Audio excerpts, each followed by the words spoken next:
Welcome to India next. రికార్డులను కొల్లగొడుతున్న స్త్రీ 2 movie Bollywood Badshah రికార్డును బ్రేక్ చేయగలదా?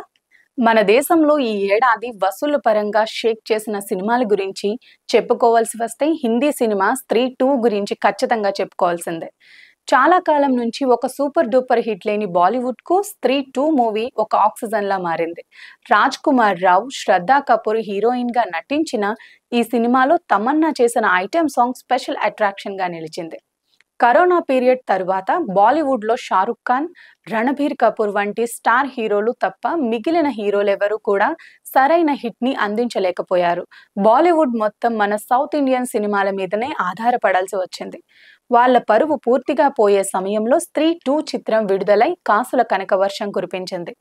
కేవలం హిందీ భాషలో మాత్రమే విడుదలైన ఈ చిత్రంలో శ్రద్ధా కపూర్, రాజ్ కుమార్ రావు ప్రధాన పాత్రల్లో కనిపించారు. కామెడీ హర్రర్ గా ప్రేక్షకులను విశేషంగా ఆకట్టుకున్న ఈ చిత్రం బాక్సాఫీస్ వద్ద ఎన్నో మైలురాళ్లను దాటింది. ఇప్పుడు రీసెంట్ గా ఈ చిత్రం 600 కోట్ల రూపాయల నెట్ వసూళ్లకు సాధించిన అతి తక్కువ చిత్రాలలో ఒకటిగా నిలిచింది. షారుఖ్ ఖాన్ నటించిన జవాన్ చిత్రం ఇండియన్ బాక్సాఫీస్ వద్ద 640 కోట్ల రూపాయల గ్రాస్ వసూళ్లను సాధించిన సంచలనం సృష్టించింది. ఈ చిత్రం వసూళ్లను తప్ప స్త్రీ 2 ఇప్పటి వరకు ఉన్న బాలీవుడ్ రికార్డ్స్ అన్నిటినీ బద్దలు కొట్టి ఆల్ టైమ్ టాప్ 2 చిత్రంగా నిలిచింది. ఈ వారంలోనే ఈ చిత్రం జవాన్ లైఫ్ టైం వసూళ్లను కూడా దాటే అవకాశం ఉందని అంటున్నారు ట్రేడ్ పండితులు. అదే కనుక జరిగితే బాలీవుడ్ హిస్టరీలో ఆల్ టైమ్ రికార్డ్ గ్రాసర్ గా నిలిచిన ఏకైక లేడీ ఓరియంటెడ్ చిత్రంగా స్త్రీ 2 నిలిచిపోతుంది.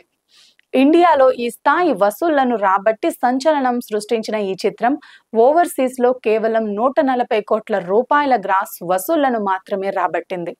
ఓవరాల్ గ్రాస్ వసూళ్ల పరంగా చూసుకుంటే ఈ చిత్రానికి ఇప్పటి వరకు 845 కోట్ల రూపాయలు గ్రాస్ వసూళ్లను రాబట్టినట్లు చెప్తున్నారు ట్రేడ్ పండితులు.